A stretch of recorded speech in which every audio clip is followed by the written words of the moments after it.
ஆண்டவராய் இயேசு கிறிஸ்து நாமத்திலே உங்கள் அனைவருக்கும் வாழ்த்துக்கள். இந்த நாளிலே தேவன் நமக்கு கொடுக்கிற வாக்குத்தத்தமான ஒரு வார்த்தை சங்கீதம் 23:5.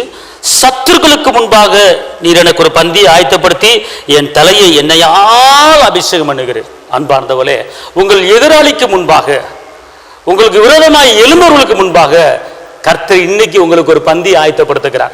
உங்க தலையை எண்ணெயால் அபிஷேகம் பண்ண போகிறார். உங்களை ஒரு வெற்றி வாழ்க்கை வாழும்படி இந்த நாளிலே கர்த்தர் உங்களை தகுதிப்படுத்துகிறார். உங்களுக்கு எத்தனையோ பேர் எதிராளி இருக்கலாம், உங்களுக்கு எத்தனையோ ஒரு போராட்டம் பண்ணவர்கள், உங்களை துர்ச்செய்தி பார்ப்பவர்கள், உங்களை குறித்து முறுமுறுக்கிறவர்கள் இருக்கலாம். ஆனா அவர்களுக்கு முன்பாக என் தகப்பன் இயேசு உங்களை தலைநிமிர பண்ண வைக்க போறார். மாறாக சத்துருகளுக்கு முன்பாக ஒரு பந்தி ஆயத்தப்படுத்த போகிறார். உங்க தலையை எண்ணெயால் அபிஷேகம் பண்ண போகிறார். இந்த நாளிலே இந்த வார்த்தையை கொண்டு கர்த்தர் உங்களோடு பேசுகிறார். உங்கள் சத்துருக்களுக்கு முன்பாக, உங்கள் எதிராளிக்கு முன்பாக, உங்களை துன்பப்படுத்துகிற மனிதர்களுக்கு முன்பாக ஒரு பெரிய பந்தி உங்களுக்கு ஆயத்தமா இருக்கிறது. மாறாக உங்க தலையை எண்ணெயால் அபிஷேகம் பண்ண போகிறார். ஒரு புதிய அபிஷேகம், ஒரு புதிய வல்லமையை கொடுத்து கர்த்தர் இந்த நாளை உங்களை ஆஸ்வதிக்க போகிறார். உங்களுக்கு நான் ஜெபிக்க போகிறேன். தகப்பனை இயேசுவே, நன்றியோடு துதிக்கிறேன், ஸ்தோத்திரிக்கிறேன்.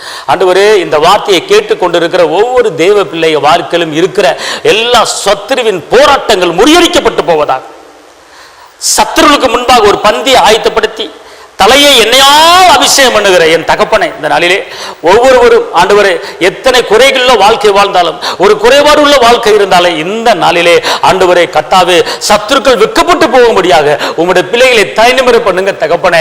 இந்த நாளிலே உம்முடைய பிள்ளைகள் எத்தனையோ போராட்டத்தில், எத்தனையோ கடன் பிரச்சனை, எத்தனையோ துக்கத்தில் ஆண்டவரை வெட்கப்பட்டு தலை உணர்ந்து இருக்கிறாங்க தகப்பனே.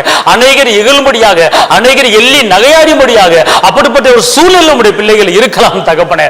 இந்த நாளிலே இந்த வேலை நீங்க சொல்றீங்க, இதோ உன் எதிராளிக்கு முன்பாக, உன் சத்துருவுக்கு முன்பாக, மகனே மகளே, உனக்கு ஒரு பந்தியை நான் ஆயத்தப்படுத்துகிறேன். இதோ நீ வெட்கப்பட்ட இடத்துல உன்னை தலைமுறை பண்ணுவேன் என்று நீங்க சொல்றது நன்றி தகப்பனே.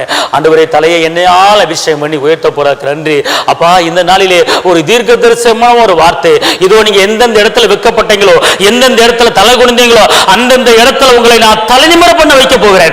அந்த இடத்துல உங்களை தலைநிமிர பண்ண வைக்க போறேன் என்று ஆவியானவர் சொல்லுகிறார் தகப்பனே. இந்த நாளிலே வெட்கப்பட்ட இடத்துல உங்களுடைய பிள்ளைகளை தலைமுறை பண்ணுங்க ஆண்டவரே. துக்கத்திலே, துயரத்திலே, வேதனையிலே, பலவீனத்திலே, நெருக்கத்தில் இருக்கிற உங்களுடைய பிள்ளைகள் மேல ஆண்டவரே உங்களுடைய கிருபை இப்போது இறங்கட்டும் ஐயா. உங்களுடைய வல்லமை இப்போது இறங்கட்டும் ஐயா. உங்களுடைய சுகமளிக்க வல்லமை இறங்கட்டும் ஐயா. ஆண்டவரே, சத்துருக்கள் வெட்கப்பட்டு போக முடியாது உங்களுடைய பிள்ளைகளை தலைமுறை பண்ணி உயர்த்த போறதுக்கு ஸ்தோத்திரம். ஒவ்வொருவரையும் ஆசீர்வதிங்க, பலப்படுத்துங்க. அந்த வார்த்தையை கேட்கிற ஒவ்வொரு குடும்பத்திலும் தேவ கிருபை அளவில்லாமல் இறங்கட்டும். ஆசீர்வதிங்க இயேசுவின் நாமத்தில் பிதாவே, ஆமென் ஆமென்.